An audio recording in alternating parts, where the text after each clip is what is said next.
나는 어릴 적부터 돈이라는 단어보다 가치라는 단어에 더 끌렸다. 사람들은 돈이 인생의 전부라고 말했지만 나는 오히려 돈이 사람의 마음을 드러내는 거울이라고 생각했다. 부자가 된다는 건 돈을 많이 갖는 게 아니라 세상을 보는 눈이 바뀌는 일이다. 나는 아버지 이병철 회장의 곁에서 그런 철학을 배웠다. 그는 늘 기업은 인간을 위해 존재해야 한다고 말했다. 그러나 세상이 변하면서 나는 다른 것을 보았다. 1980년대 한국은 산업화의 열기로 들끓고 있었고 삼성은 이미 재벌이라 불렸다. 겉으로는 풍요로웠다. 하지만 나는 느꼈다. 내부에는 이상한 공기가 흐르고 있었다. 성장의 속도는 빠르지만 사고의 방향은 과거에 머물러 있었다. 나는 불안했다. 우리가 이대로 가면 언젠가 스스로의 성공에 무너질 거라는 직감이었다. 그때부터 나는 부자가 되는 법을 다시 정의하기 시작했다. 나는 경영진 회의에서 자주 침묵했다. 그들은 매출 그래프를 자랑스레 올려놓고 환율과 시장 점유율을 이야기했다. 그러나 나는 그들의 눈에서 두려움 대신 자만을 읽었다. 돈이 넘칠 때 사람은 가장 가난해진다. 사고가 멈추고 변화의 필요성을 잃기 때문이다. 나는 그날 회의가 끝난 후 조용히 메모를 남겼다. 지금의 부는 거품이다. 정신이 따라가지 못하면 우리는 곧 가난해질 것이다. 그것이 내 첫 번째 경고였다. 하지만 아무도 귀 기울이지 않았다. 나는 그들의 마음속에 깊이 뿌리 내린 안전한 부의 착각을 깨고 싶었다. 진짜 부는 통장에 찍히는 숫자가 아니라 위기 속에서도 무너지지 않는 사고의 힘이다. 내가 깨달은 돈의 첫 번째 비밀은 바로 시선이었다. 돈을 바라보는 눈이 다르면 돈이 움직이는 방식도 달라진다. 어떤 이는 돈을 쫓지만 나는 돈을 불러들이려 했다. 돈을 목적으로 삼으면 욕심이 생기고 욕심이 생기면 판단이 흐려진다. 그러나 돈을 결과로 바라보면 과정에 집중하게 된다. 나는 늘 말했다. 부자가 되려면 돈을 사랑하지 말고 일을 사랑하라. 삼성은 그때 이미 거대한 조직이었지만 나는 그 안에서 일의 본질을 잃어가는 사람들을 보았다. 돈을 위해 일하는 사람, 승진을 위해 일하는 사람, 남의 눈치를 보며 일하는 사람. 그들은 모두 겉으로는 성공했지만 속으로는 가난했다. 왜냐하면 그들의 목표는 늘 외부에 있었기 때문이다. 나는 가끔 직원들을 공장으로 데리고 갔다. 그곳에는 땀과 소음, 먼지가 있었다. 그러나 그 안에 진짜 부가 있었다. 나는 한 엔지니어에게 물었다. 이 제품을 만들면서 무엇을 느끼는가? 그는 대답했다. 출근하면 시계만 봅니다. 퇴근이 기다려집니다. 나는 그 말을 듣고 마음이 무거웠다. 일의 의미가 사라진 조직은 절대 부자가 될 수 없다. 돈은 결국 의미를 따라가기 때문이다. 나는 그날 일지를 썼다. 삼성의 부는 기술이 아니라 태도에서 나온다. 돈을 버는 사람과 돈에 끌려가는 사람의 차이는 바로 태도다. 나는 그때부터 태도의 개혁을 시작했다. 회의에서는 숫자 대신 질문을 던졌다. 우리는 왜 이 제품을 만드는가? 사람들은 처음엔 어리둥절했다. 그러나 나는 알고 있었다. 질문이 바뀌면 사고가 바뀌고 사고가 바뀌면 돈의 흐름도 바뀐다는 것을. 부의 근원은 결국 생각에 있다. 나는 부를 계산하는 법보다 부를 창조하는 법을 가르치고 싶었다. 어느 날 한 임원이 내게 물었다. 회장님, 돈이 목표가 아니라면 우리는 무엇을 향해야 합니까? 나는 대답했다. 돈을 쫓지 말고 가치를 키워라. 가치가 커지면 돈은 따라온다. 그 말은 내 철학의 핵심이었다. 나는 세계를 돌아다니며 많은 부자들을 만났다. 그들 중 진짜 부자는 화려한 집이나 차를 자랑하지 않았다. 오히려 단순하고 절제되어 있었다. 그들은 공통적으로 이렇게 말했다. 돈은 자유를 주지 않는다. 선택의 책임을 준다. 그 말을 듣고 나는 깊이 공감했다. 삼성의 부는 단순한 수익이 아니라 국민과 사회에 어떤 영향을 남기는가로 평가받아야 했다. 그래서 나는 임원들에게 늘 말했다. 돈으로 평가받지 말고 존경으로 평가받아라. 그것이 내가 믿는 진짜 부자의 철학이었다. 그 시절 나는 매일 새벽에 일어나 메모를 했다. 하루의 시작을 숫자 대신 생각으로 여는 습관이었다. 사람들은 내게 왜 그렇게 일찍 일어나느냐고 물었다. 나는 웃으며 대답했다. 부자가 되려면 먼저 깨어 있어야 한다. 세상이 잠들어 있을 때 생각하는 사람이 세상을 바꾼다. 나는 확신했다. 돈의 본질은 깨어있는 사고에 있다. 돈은 잠든 사람에게는 결코 오지 않는다. 이제 여러분에게 묻고 싶다. 당신은 돈을 어떻게 바라보는가? 돈이 당신의 주인인가? 아니면 당신이 돈의 주인인가? 나는 첫 번째 비밀을 이렇게 정의한다. 돈은 태도다. 그리고 그 태도는 위기 앞에서 드러난다. 돈이 많을 때보다 어려울 때 그 사람의 진짜 철학이 보인다. 나는 그 철학을 지키기 위해 싸워왔다.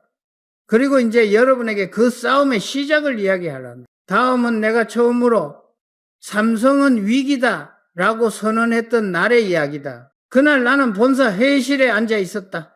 벽에는 세계 각국의 매출 그래프가 빼곡히 붙어 있었고 임원들은 그 그래프를 바라보며 만족스러운 미소를 지었다. 회장님, 우리는 성공했습니다. 매출이 사상 최고입니다. 그들의 목소리는 자신감으로 가득 차 있었다. 하지만 나는 아무 말도 하지 않았다. 숫자는 올라갔지만 내 마음은 내려앉았다. 그들의 눈에는 열정이 아닌 안도감이 깃들어 있었다. 나는 알았다.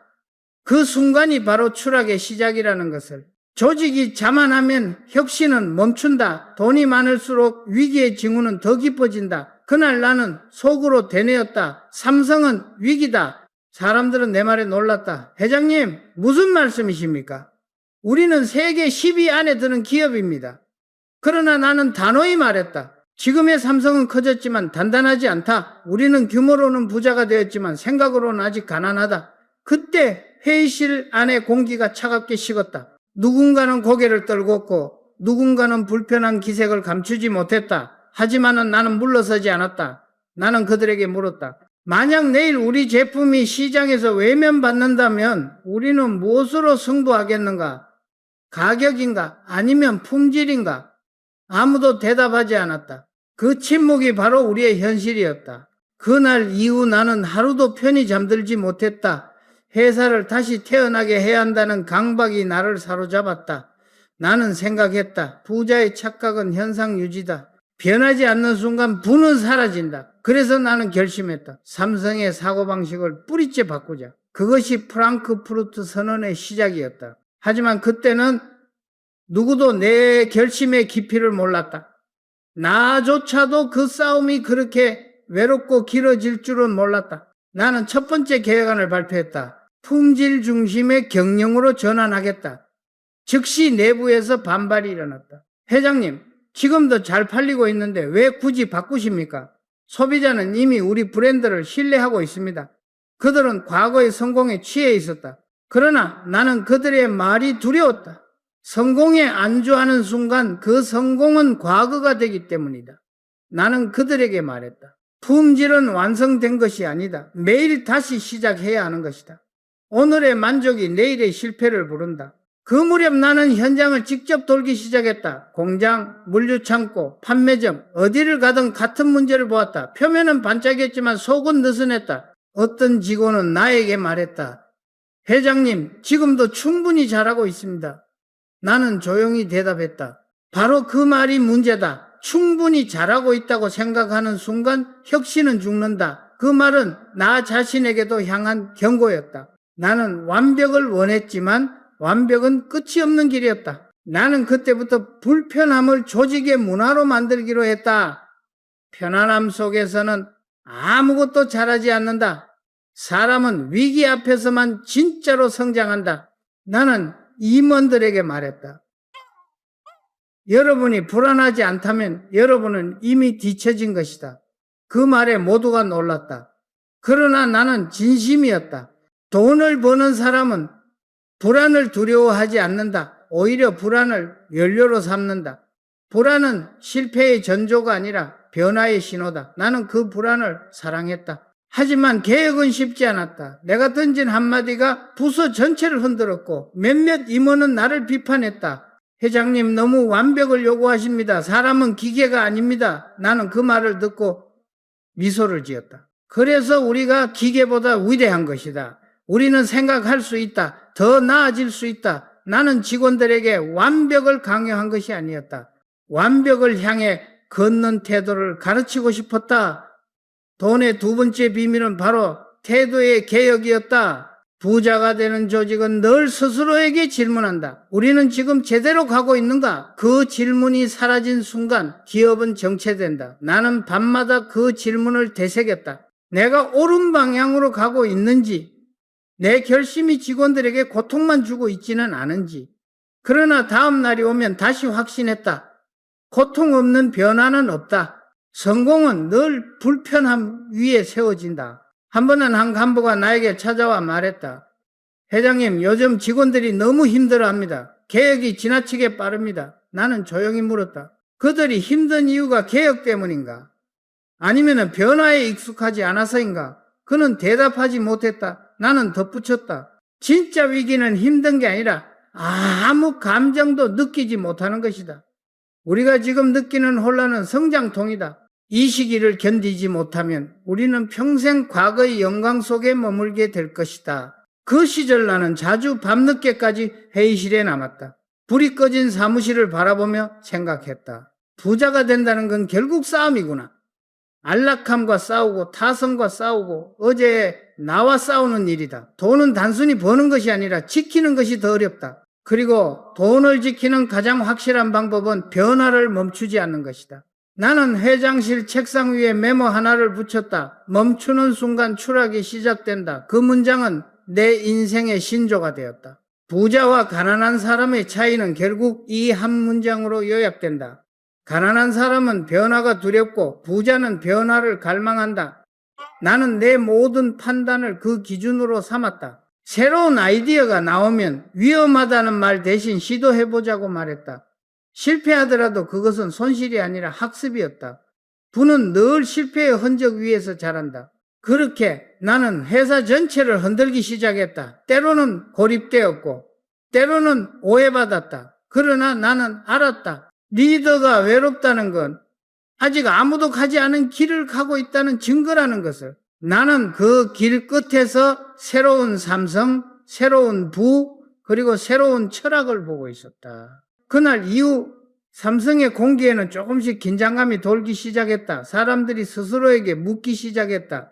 우리는 정말 최고인가? 그 질문이야말로 내가 원했던 변화의 시작이었다. 진짜 부자는 자신을 의심할 줄 아는 사람이다.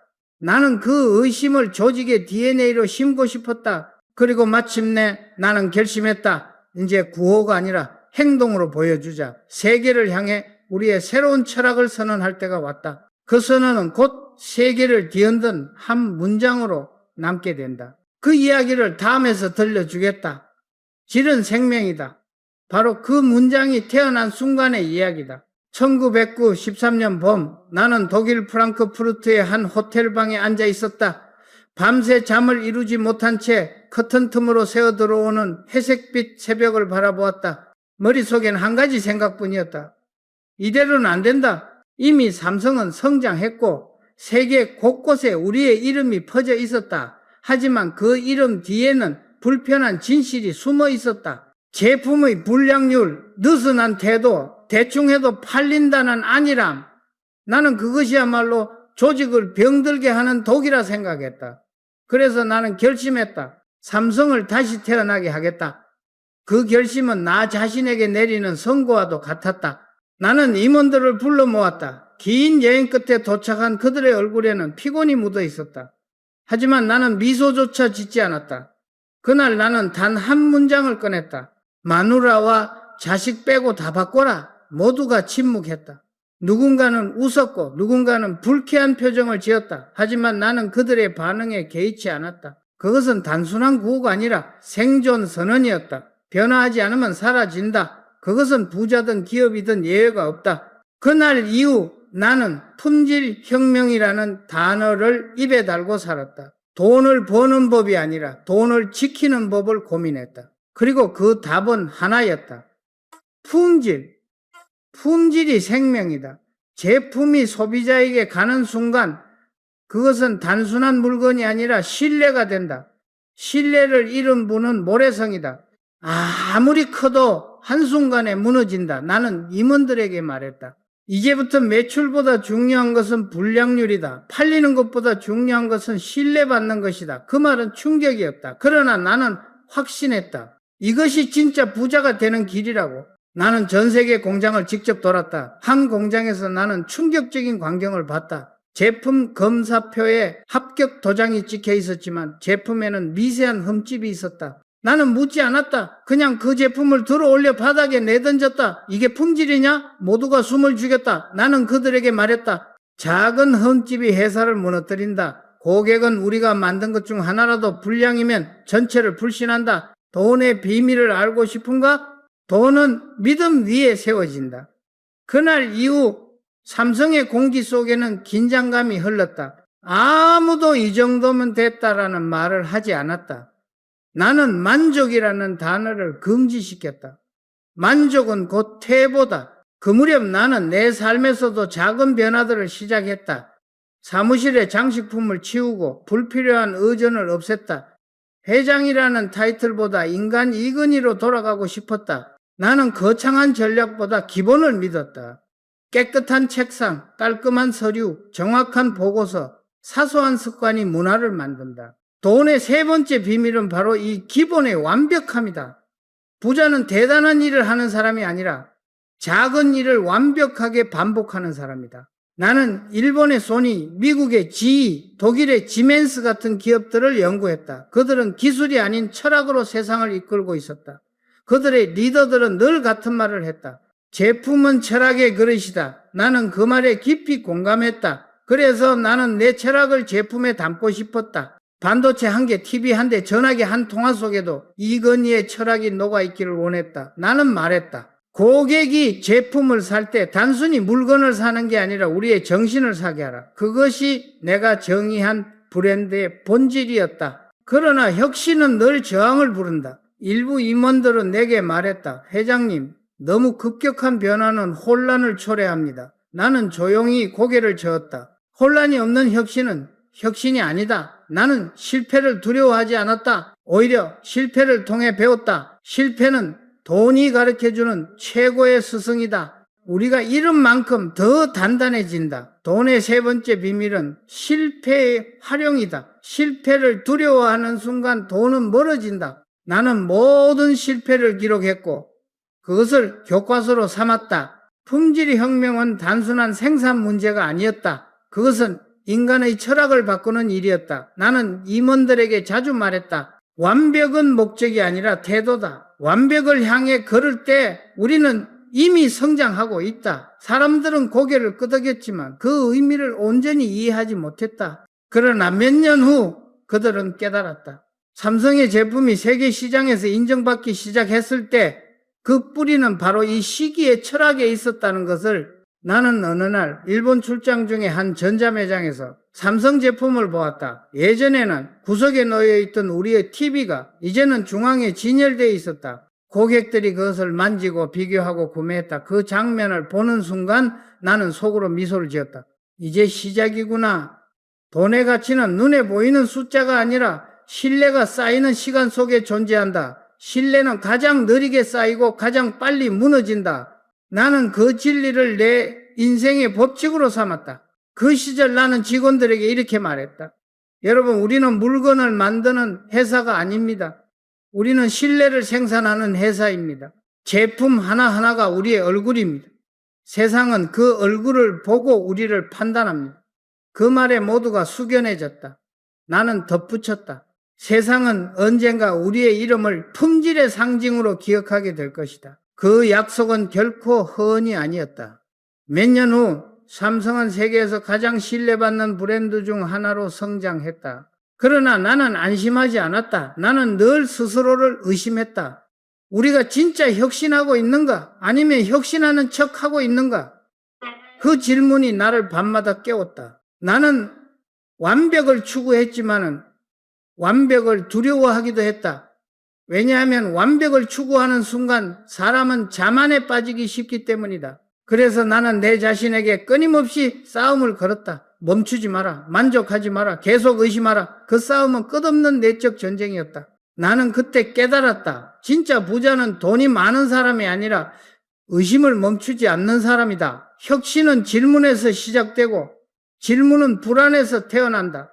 나는 그 불안을 사랑했다. 그것이 나를 잠들지 못하게 했고 동시에 깨어있게 했다. 그날 이후 삼성은 완전히 달라졌다. 공장의 공기, 회의실의 표정, 직원들의 말투까지 바뀌었다. 사람들은 더 이상 얼마나 많이 팔았는가를 묻지 않았다. 대신 이렇게 말했다. 이번에는 얼마나 완벽하게 만들었는가. 그 변화가 바로 내가 꿈꿔온 혁신의 시작이었다. 그리고 나는 알았다. 부자가 되는 세 번째 비밀은 품질의 철학이다. 돈은 결코 숫자로 남지 않는다. 그것은 인간의 손끝에서, 태도에서, 자존심에서 만들어진다. 진짜 부는 품질이 만든다. 그리고 품질은 결국 인간이 만든다. 이제 나는 다음 단계를 준비하고 있었다. 우리는 제품을 넘어 세상과 싸워야 했다. 세계는 냉정했고 경쟁은 치열했다. 하지만 나는 두렵지 않았다.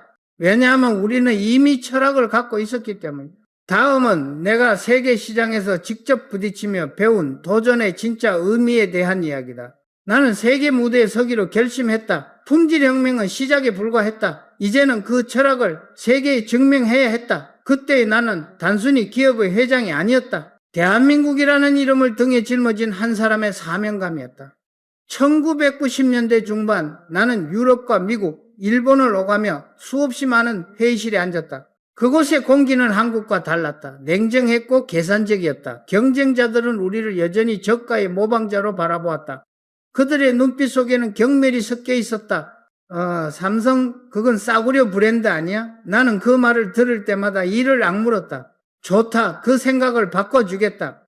그 순간부터 나의 전쟁은 시작되었다. 나는 마케팅 담당 임원들에게 말했다. 우리는 이제 가격으로 경쟁하지 않는다. 품질로, 기술로, 철학으로 승부한다. 하지만 현실은 냉혹했다. 유럽의 매장에 가면 우리 제품은 여전히 구석에 놓여 있었다. 사람들은 눈길조차 주지 않았다. 매출은 정체되었고 언론은 비판했다.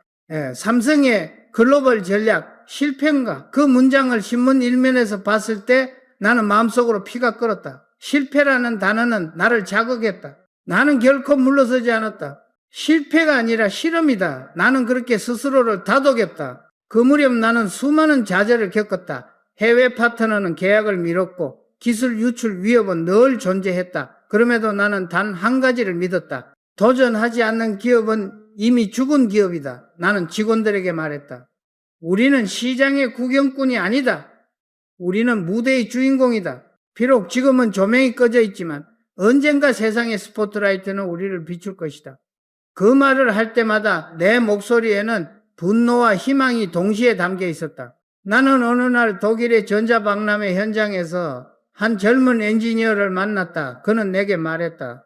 회장님, 솔직히 두렵습니다. 우리 제품은 아직 그들만큼 세련되지 않았습니다. 나는 그의 어깨를 두드리며 말했다. 두려움은 나쁜 게 아니다. 두려움은 우리가 진짜 도전을 하고 있다는 증거다. 두려움 없는 도전은 모험이 아니라 도피다. 그는 그날 눈빛이 달라졌다. 그 한마디가 그에게 불을 붙였다. 나는 세계 각국의 언론과 인터뷰를 하며 같은 말을 반복했다. 삼성은 단순한 기업이 아닙니다. 삼성은 하나의 약속입니다. 우리가 만든 제품은 기술이 아니라 신뢰를 담은 철학입니다. 그러나 세상은 쉽게 변하지 않았다. 한동안 삼성은 조롱의 대상이 되었다. 그들은 일본을 따라잡을 수 없다. 나는 그 말에 웃으며 대답했다.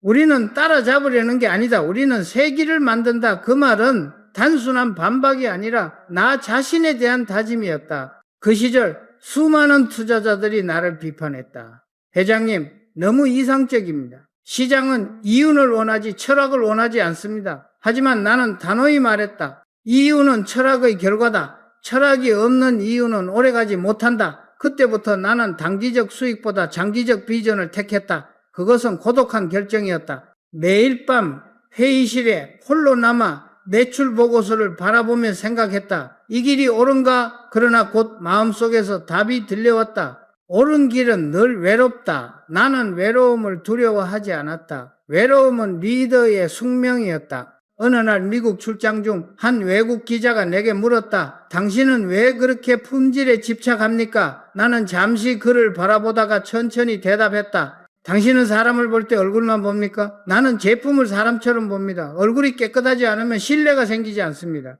그 기자는 잠시 침묵하더니 고개를 끄덕였다. 그날 이후 나는 확신했다. 우리가 만드는 것은 물건이 아니라 신뢰라는 얼굴이었다. 돈의 네 번째 비밀은 바로 신뢰의 시장이었다. 시장은 돈으로 열리지 않는다. 신뢰로 열린다. 신뢰를 얻는 데는 수년이 걸리지만 잃는 데는 단 하루면 충분하다. 그래서 나는 매일같이 말했다. 하루라도 방심하면 어제 쌓은 신뢰가 무너진다. 사람들은 그 말을 부담스러워했지만 나는 알았다. 부자가 되는 길은 불편해야 한다. 편안한 부는 존재하지 않는다. 나는 글로벌 전략회의에서 한 문장을 남겼다. 세계가 우리를 무시하는 이유는 그들이 틀려서가 아니라 우리가 아직 증명하지 않았기 때문이다. 그 순간부터 삼성의 모든 직원은 그 한 문장을 가슴에 새겼다. 우리는 매일이 증명이었다. 제품 하나, 디자인 하나, 서비스 하나가 세계에 대한 우리의 대답이었다. 그 무렵 나는 매출 그래프보다 고객의 표정을 보기 시작했다. 시장조사 보고서보다 소비자의 목소리를 들었다. 한 고객이 내게 이메일을 보냈다. 당신들의 제품은 이제 더 이상 싸구려가 아닙니다. 이제 당신들은 존경받아야 할 브랜드입니다. 나는 그 한 문장을 프린터해 사무실 벽에 붙였다. 그것은 수많은 수치보다 값진 상이었다. 하지만 세계는 여전히 쉽지 않았다. 새로운 경쟁자들이 나타나고 기술의 변화 속도는 빨라졌다. 한순간만 방심해도 뒤처졌다. 그러나 나는 그 속도에 휘둘리지 않았다. 나는 말했다. 속도가 아니라 방향이 중요하다. 우리는 빠르게 가는 대신 제대로 간다. 그 말은 단순한 원칙이 아니라 생존의 철학이었다. 나는 밤마다 세계 지도를 펼쳐놓고 바라보았다. 서울에서 출발한 작은 기업이 이제는 전 세계로 뻗어나가고 있었다. 그러나 나는 만족하지 않았다. 나는 알고 있었다. 부자가 되는 진짜 과정은 이익이 아니라 영향력을 확장하는 일이라는 것을. 돈은 흘러가지만 철학은 남는다. 우리가 남겨야 할 것은 수익이 아니라 신뢰다. 그것이 나의 신념이었다. 나는 회의 마지막 날 임원들에게 이렇게 말했다. 여러분, 우리는 이제 부자가 되었습니다. 하지만 그것은 시작일 뿐입니다. 진짜 부자는 돈을 버는 사람이 아니라 세상을 바꾸는 사람입니다. 우리는 기술로 세상을 바꾸어야 합니다. 그리고 그 변화는 품질에서 시작되지만 철학에서 완성됩니다. 그 말에 회의실은 조용해졌다. 아무도 박수를 치지 않았지만 모두의 눈빛이 달라졌다. 그날 이후 삼성은 기업이 아니라 하나의 운동이 되었다. 나는 깨달았다. 부의 네 번째 비밀은 도전이다. 도전 없는 부는 허상이다. 세상은 도전하는 자에게만 기회를 준다. 실패가 두려운 자는 결코 진짜 부자가 될 수 없다. 나는 그렇게 세계를 향해 문을 열었다. 그리고 드디어 우리의 이름은 세계 무대에서 울려 퍼지기 시작했다. 하지만 그 여정의 끝에는 또 다른 싸움이 기다리고 있었다. 돈과 권력보다 더 어려운 싸움, 바로 사람과의 싸움이었다. 다음은 내가 배운 가장 큰 진리, 사람이 곧 부다라는 깨달음의 이야기다. 나는 세계 무대에서의 수많은 싸움을 끝내고 돌아온 뒤 또 다른 진실을 깨달았다. 그것은 기술도 자본도 아닌 결국 사람이라는 것이다. 아무리 좋은 전략도, 아무리 훌륭한 제품도 결국 그것을 움직이는 것은 사람의 마음이었다. 나는 해외 출장 중 만난 어느 CEO의 말을 잊을 수 없다. 기업의 한계는 결국 리더의 한계다. 그 말은 내 가슴을 깊게 파고들었다. 나는 그때부터 나 자신을 다시 보기 시작했다. 내가 이끄는 사람들의 눈빛은 어떤가? 그들의 가슴은 아직 불타고 있는가? 만약 그 불이 꺼졌다면 그것은 내 책임이었다. 나는 돌아오자마자 전 임원 회의를 열었다. 이제부터 우리의 경쟁 상대는 소니나 지이가 아닙니다. 바로 어제의 우리 자신입니다. 모두가 고개를 들었다. 나는 단호하게 말했다. 어제보다 한 걸음 더 나아가지 못하면 그것은 후퇴입니다. 우리는 앞으로 매일 어제의 삼성을 이겨야 합니다. 그 말은 단순한 구호가 아니었다. 그것은 새로운 시대의 선언이었다. 돈의 다섯 번째 비밀은 바로 끊임없는 자기 초월이었다. 부자가 된 후에도 안주하지 않는 마음, 그것이 진짜 부자의 조건이다. 그 무렵 반도체 사업은 막대한 투자가 필요했다. 실패하면 회사 전체가 흔들릴 수 있었다. 임원들은 불안했다. 회장님, 이건 너무 큰 모험입니다. 성공할 확률이 낮습니다. 나는 조용히 미소를 지었다. 확률로는 설명할 수 없는 일이 있습니다. 도전은 계산으로 하는 게 아닙니다. 신념으로 하는 겁니다. 나는 모든 위험을 감수하기로 했다. 반도체는 단순한 사업이 아니라 미래를 향한 약속이었다. 미래는 준비된 자가 아니라 믿는 자의 것이다. 나는 그 믿음 하나로 거대한 투자를 승인했다. 공장이 완공되고 첫 웨이퍼가 나왔을 때 나는 손으로 그것을 직접 들어 올렸다. 그 얇은 조각 안에는 수천 명의 땀과 수십 년의 꿈이 담겨 있었다. 나는 그 순간을 잊지 못한다. 이것이 우리의 미래다. 그러나 그 미래는 순탄치 않았다. 기술적 결함, 품질 문제, 원자재 수급, 모든 게 우리를 시험했다. 매출은 잠시 떨어졌고 언론은 또다시 비판했다. 삼성의 무모한 도전. 하지만 나는 흔들리지 않았다. 실패는 과정이었다. 성공은 그 과정을 견딘 자의 보상이다. 그때 나는 직원들에게 이렇게 말했다. 여러분, 돈은 기다림을 모르는 사람에게 오지 않습니다. 기다림을 견디는 자만이 돈의 무게를 감당할 수 있습니다. 그 말은 내 자신의 다짐이기도 했다. 나는 매일 새벽 공장에 들러 생산 라인을 지켜보았다. 엔지니어들은 지쳐 있었지만 그들의 눈빛에는 포기가 없었다. 나는 그 눈빛에서 희망을 보았다. 그들의 손끝에서 미래가 자라고 있었다. 몇 년 후 그 반도체가 세계 시장에서 인정받기 시작했다. 우리는 이제 단순한 추격자가 아니라 새로운 표준을 만든 기업으로 불렸다. 나는 그 뉴스를 보고도 웃지 않았다. 오히려 조용히 메모했다. 이 성공은 오늘이 아니라 어제의 인내에서 태어났다. 부자는 하루아침에 만들어지지 않는다. 부는 누적된 인내의 산물이다. 나는 돈의 6번째 비밀을 깨달았다. 돈은 끈질김을 좋아한다. 세상은 빠른 것을 추구하지만 돈은 느린 사람에게 간다. 쉽게 번 돈은 쉽게 떠난다. 천천히 쌓인 돈은 인간의 철학과 함께 남는다. 나는 삼성의 미래를 위해 느리지만 확실한 길을 선택했다. 단기 수익보다 장기 신뢰, 숫자보다 사람, 이익보다 의미, 그것이 내가 내린 결론이었다. 나는 어느 날 젊은 임원에게 물었다. 당신은 부자가 되고 싶습니까? 그는 고개를 끄덕였다. 그렇다면 돈을 좀 마십시오.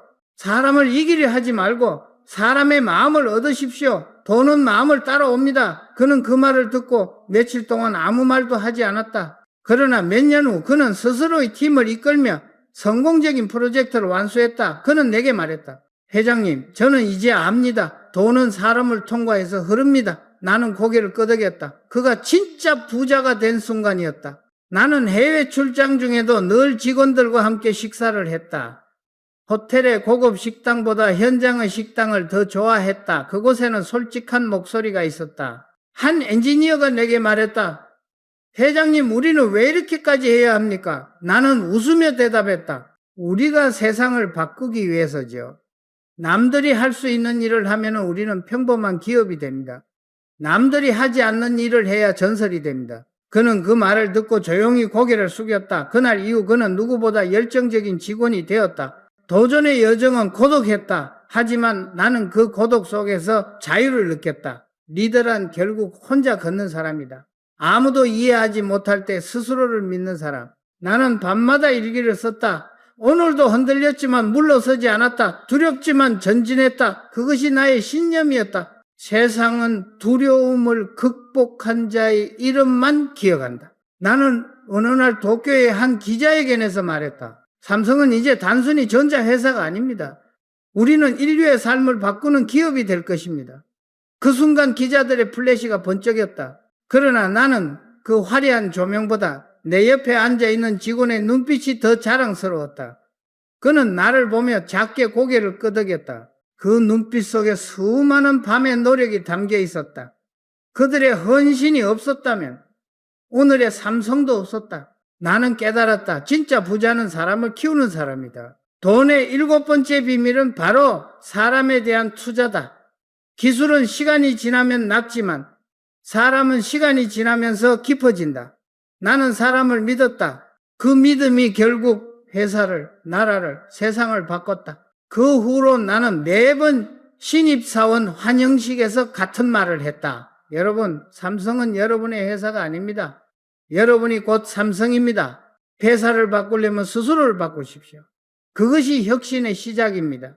그 말에 젊은이들의 눈이 반짝였다. 나는 그 눈 속에서 내 젊은 시절을 보았다. 도전의 불꽃은 세대를 넘어 이어지고 있었다. 그렇게 나는 다시금 확신했다. 부의 진짜 가치는 돈이 아니라 사람이다. 사람을 믿는 자가 끝내 세상을 얻는다. 돈은 사라지지만 사람은 남는다.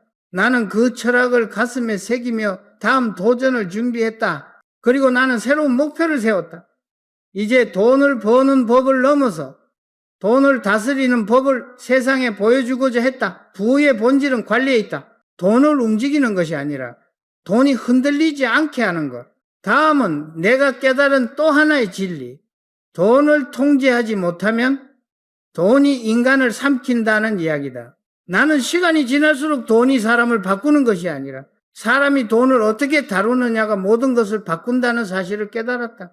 기업도 마찬가지였다. 돈이 회사를 키우는 것이 아니라 사람의 철학이 회사를 지탱했다. 나는 언제나 말했다. 돈은 마음이 머무는 곳으로 흘러간다.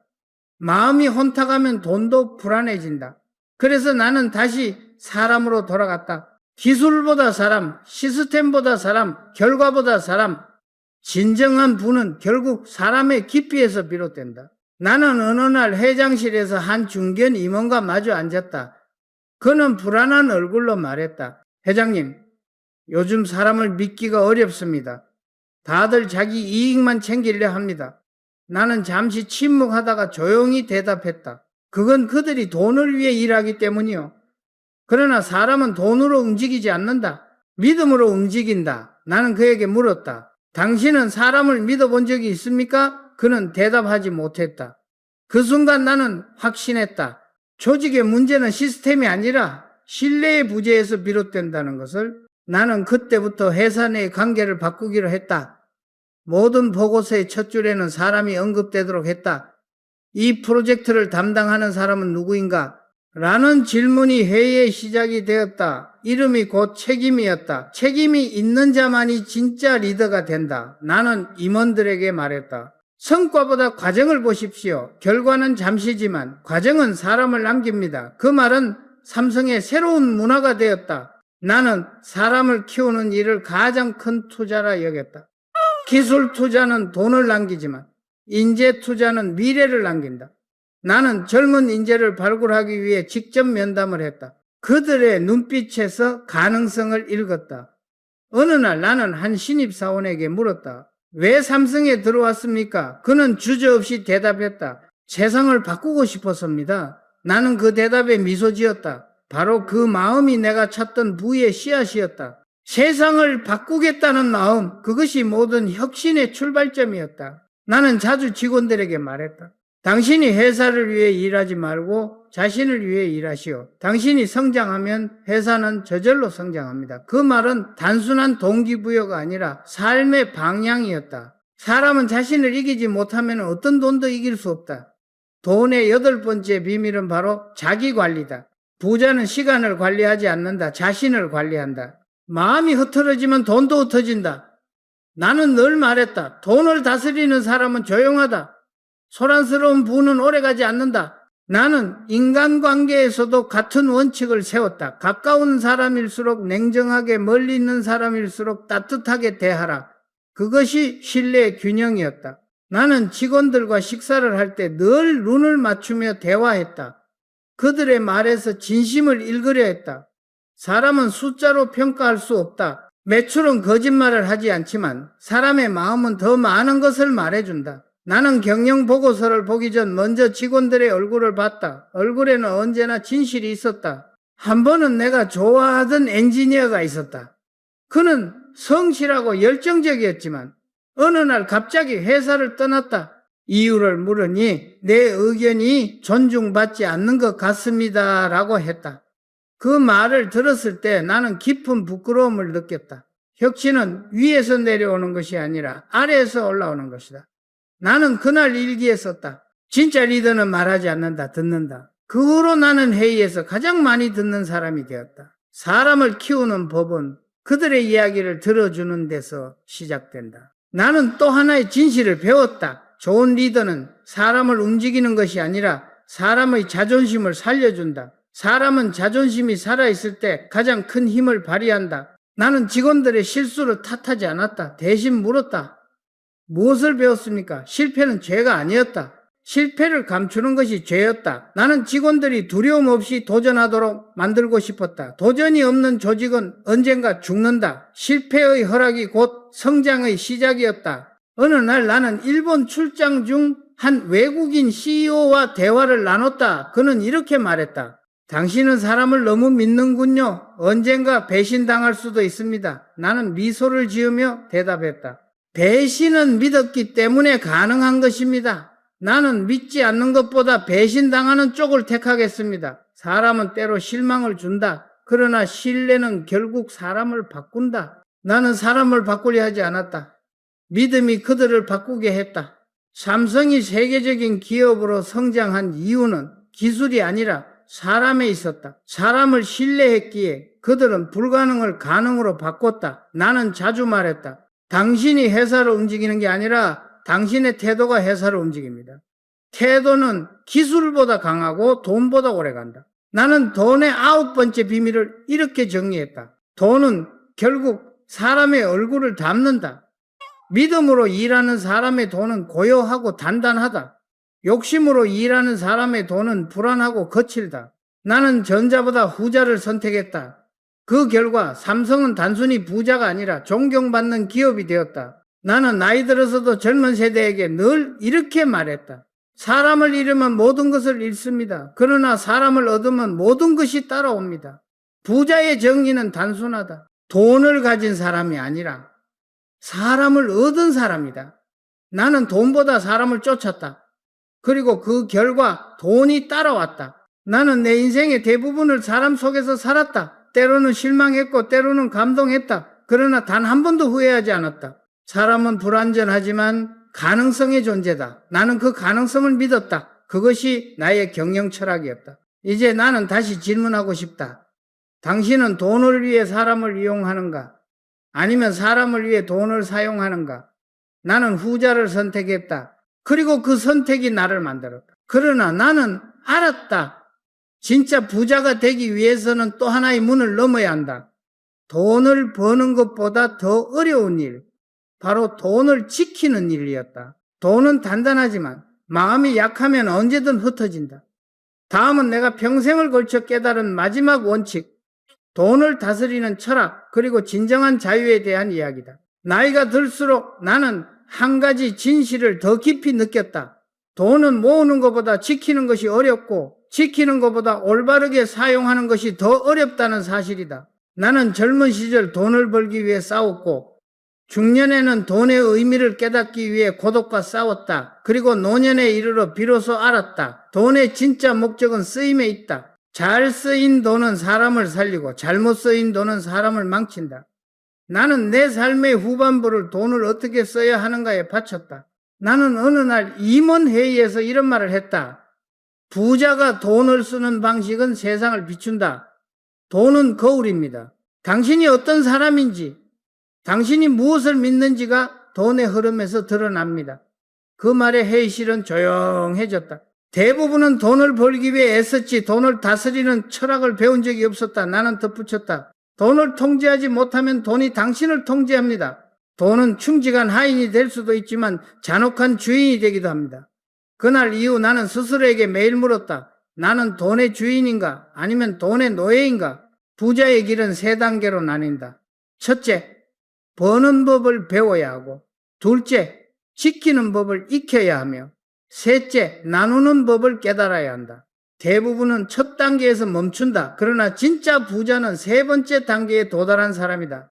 나는 젊은 리더들에게 자주 말했다. 돈은 물과 같습니다. 고이면 썩고 흘러야 맑습니다. 흘러가는 돈만이 새로운 생명을 만듭니다. 그들은 고개를 끄덕였지만 그 의미를 깊이 이해하기까지는 오랜 시간이 걸렸다. 나는 사업이 안정되자 사회에 눈을 돌렸다. 어느 날 한 농촌 학교를 방문했을 때 낡은 교실 창문 사이로 들어오는 바람을 보며 가슴이 먹먹했다. 그곳에는 여전히 가난이 있었다. 나는 생각했다. 삼성이 진짜 부자가 되려면 이 아이들의 미래를 바꿔야 한다. 그날 이후 나는 교육에 대한 투자를 시작했다. 그것은 단순한 기부가 아니라 내 철학의 연장이었다. 돈의 진짜 힘은 나눌 때 증식한다. 쓰면 줄어드는 게 아니라 쓰는 방식에 따라 커진다. 나는 그 사실을 몸으로 배웠다. 한 번은 젊은 경영자가 내게 물었다. 회장님, 부자가 된 후에도 여전히 불안합니까?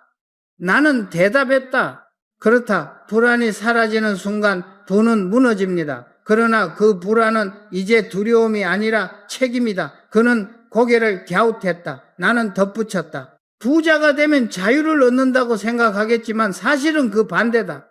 더 큰 책임을 짊어지는 것이다. 돈은 자유를 주지 않는다.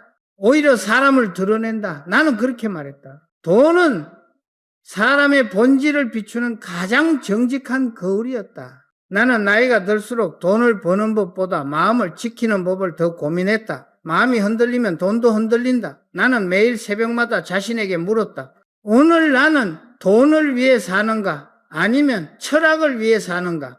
그 질문이 나를 붙잡았다. 나는 젊은 시절보다 더 단순하게 살았다. 사무실의 책상 위에는 화려한 장식 대신 한 장의 메모만 있었다. 욕심은 끝이 없다. 그러나 감사는 마음을 채운다. 나는 그 메모를 보며 하루를 시작했다. 부자는 욕심을 줄이는 순간부터 완성된다. 돈의 9번째 비밀은 바로 절제다. 절제 없는 부는 독이 된다. 나는 임원들에게 자주 말했다. 당신의 통장은 당신의 철학을 말해줍니다. 어떤 돈을 벌었는지보다 어떤 돈을 쓰는지가 중요합니다. 부자는 절제의 미학을 아는 사람이다.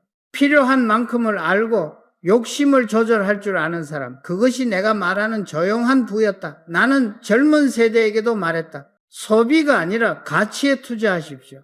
당신의 지갑이 당신의 인생을 결정합니다. 나는 어느 날 대학에서 강연을 했다. 한 학생이 물었다. 회장님, 부의 끝은 무엇입니까? 나는 잠시 생각하다가 말했다. 부의 끝은 존경입니다. 돈은 사라지지만 존경은 남습니다. 존경받는 부자가 되십시오. 학생들은 조용히 고개를 끄덕였다. 나는 그 순간 내 인생의 긴 여정이 한 문장으로 정리되는 느낌이었다. 내가 추구했던 건 돈이 아니라 존경이었다. 존경은 노력으로 얻는 것이 아니라 철학으로 쌓이는 것이다. 나는 인생의 마지막 장에서 또 한 번의 결심을 했다. 내 재산의 대부분을 사회에 환원하겠다는 결심이었다. 그 결심을 가족에게 전했을 때 모두 놀랐다. 그러나 나는 단호했다. 이건 돈의 종착지가 아니라 새로운 출발입니다. 나는 믿었다. 돈은 다시 흘러야 한다. 그 흐름 속에서 또 다른 이건희가 자라날 것이다. 그것이 나의 신념이었다. 나는 젊은 세대에게 이런 말을 남기고 싶다. 돈을 두려워하지 마십시오. 그러나 돈을 믿지도 마십시오. 돈은 언제나 중립적입니다. 그것을 어떻게 사용하는가에 따라 천사가 되기도 하고 악마가 되기도 합니다. 나는 돈을 도구로 썼다. 돈이 나를 지배하게 두지 않았다. 그래서 나는 자유로웠다. 진짜 부자는 돈에서 자유로운 사람이다. 나는 어느 날 저녁 혼자 사무실에 남아 불이 꺼진 도시를 바라보았다. 빛나는 건물들 사이로 수많은 사람의 삶이 흘러가고 있었다. 그 속에 웃는 얼굴도 지친 얼굴도 있었다. 나는 속으로 말했다. 모두가 부자가 될 수는 없지만 모두가 풍요로울 수는 있다. 부의 본질은 나눔이다. 나눔이 없는 부는 존재의 이유를 잃는다. 나는 내 생애의 마지막까지 한 가지를 믿었다. 성공이란 돈을 버는 것이 아니라 의미를 남기는 것이다. 의미 있는 돈, 사람을 살리는 돈, 세상을 바꾸는 돈, 그것이 내가 바라던 부의 형태였다. 이제 나는 마지막 이야기를 하려 한다. 나는 긴 여정을 걸으며 깨달았다. 부의 끝에는 철학이 있고 철학의 끝에는 감사가 있다. 사람은 결국 자신이 남긴 마음으로 기억된다. 다음은 내가 남기고자 했던 마지막 메시지, 성공의 정의와 삶의 마무리에 대한 이야기다. 인생의 마지막 무대에 서서 나는 다시 한번 내 걸어온 길을 돌아보았다. 가난한 시절부터 시작해 수많은 위기와 싸우며 세상의 시선과 오해 속에서 버텨왔다. 하지만 돌이켜보면 그 모든 싸움은 결국 나 자신과의 싸움이었다. 세상을 바꾸겠다고 외쳤지만 정작 바뀐 건 나였다. 젊은 시절 나는 부자가 되는 법을 배웠고 중년에는 부를 지키는 법을 익혔다. 그러나 노년에 이르러 비로소 깨달았다. 진짜 불안, 내면의 평화를 얻는 것이다. 돈은 많아도 마음이 불안하면은 그것은 부가 아니다. 세상은 나를 성공한 사람이라 부르지만 나는 여전히 배우는 사람일 뿐이었다. 나는 어느 날 창밖을 바라보다 문득 이런 생각이 들었다. 성공은 끝이 아니라 과정이다. 성공을 이룬 순간부터 진짜 시험이 시작된다. 많은 사람들이 성공을 꿈꾸지만 그 성공을 견디는 사람 많지 않다. 성공은 달콤하지 않다. 그것은 외로움과 책임의 무게로 이루어진 돌덩이다. 나는 매일 그것을 어깨에 올리고 걸었다. 그러나 그 무게 덕분에 나는 인간으로서 단단해질 수 있었다. 돈이 나를 키운 게 아니다. 도전과 책임이 나를 키웠다. 사람들은 자주 내게 물었다. 회장님, 어떻게 그렇게 멀리 내다보셨습니까? 나는 웃으며 대답했다. 멀리 본 게 아닙니다. 깊이 본 것입니다. 멀리 보는 사람은 속도를 중시하지만 깊이 보는 사람은 방향을 중시한다. 나는 언제나 속도보다 방향을 믿었다. 느리더라도 제대로 가는 것, 그것이 내가 배운 삶의 원칙이었다. 돈도 마찬가지다. 빨리 버는 것보다 오래 남는 돈이 중요하다. 그것은 곧 철학이 있는 돈이다. 나는 평생 수많은 결정을 내려야 했다. 어떤 결정은 성공으로, 어떤 결정은 실패로 끝났다. 하지만 나는 단 한 번도 후회하지 않았다. 후회란 곧 미완의 철학이다. 실패한 결정 속에도 배움이 있었고 고통 속에도 의미가 있었다. 나는 임원들에게 자주 말했다. 결정을 두려워하지 마시오. 잘못된 결정은 수정할 수 있지만 결정을 미루는 태도는 회사를 썩게 만듭니다. 부자와 가난한 사람의 차이는 결국 결단의 속도에 있다. 부자는 두려움 속에서도 움직이고 가난한 사람은 확신 속에서도 머뭇거린다. 나는 두려움을 친구로 삼았다. 나는 내 생의 마지막 강연에서 이렇게 말했다. 성공의 정의는 단순합니다. 자신이 한 일에 책임을 지는 것, 그것이 성공입니다. 정중중 한 젊은이가 물었다. 그렇다면 회장님은 성공하셨습니까? 나는 잠시 생각하다가 미소 지었다. 성공은 아직입니다. 나는 여전히 배우고 있으니까요. 그 대답에 청중은 조용히 박수를 보냈다. 나는 그 박수를 듣는 순간 이상하게도 눈물이 났다. 그것은 환호의 눈물이 아니라 안도감의 눈물이었다. 나는 이제야 알았다. 인생의 마지막에서야 진짜 부의 의미를 이해했다. 부란 단순히 남보다 많이 가지는 것이 아니다. 부란 놓을 줄 아는 것이다. 욕심을 내려놓는 순간 사람은 자유로워진다. 나는 언젠가 이런 메모를 남겼다. 욕심은 무게를 더하고 감사는 무게를 덜어준다. 나는 그 문장을 내 삶의 결론으로 삼았다. 인간은 결국 비우는 만큼 성장한다. 나는 많은 것을 가졌지만 떠날 때는 단 하나의 철학만 남기고 싶었다. 사람이 곧 부다. 그 철학이 내 인생의 마지막 메시지였다. 나는 늘 젊은 세대에게 이렇게 조언했다. 성공을 두려워하지 말고 실패를 존중하십시오. 실패는 성공의 그림자입니다. 그림자가 없으면 빛도 없습니다. 사람들은 빛만 추구하지만 나는 어둠 속에서 길을 배웠다. 그 어둠이 있었기에 나는 빛을 구별할 수 있었다. 세상은 늘 말한다. 이건희는 모든 것을 이룬 사람이다. 하지만 나는 알고 있다. 아직 이루지 못한 것이 많다. 그중 하나는 바로 인간의 완성이다. 인간의 완성은 부나 명예로 이루어지지 않는다. 그것은 감사와 겸손으로 완성된다. 나는 어느 날 늦은 밤 직원 한 명에게서 편지를 받았다. 회장님, 당신 덕분에 제 인생이 바뀌었습니다.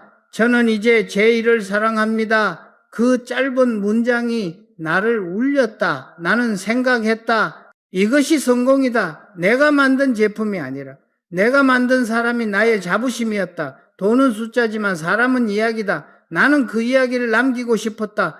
내가 떠난 뒤에도 누군가 내 철학을 이어가길 바랐다. 나는 죽음을 두려워하지 않았다. 다만 잊히는 것을 두려워했다. 그러나 이제는 알았다. 철학은 죽지 않는다. 진심으로 세상을 대했던 사람의 흔적은 시간이 지나도 남는다. 내가 남긴 것은 건물이 아니라 생각이었다. 그리고 그 생각이 다음 세대를 이끌 것이다. 그것이면은 충분했다. 나는 마지막으로 이렇게 기록했다. 성공이란 결국 자신과의 화해다.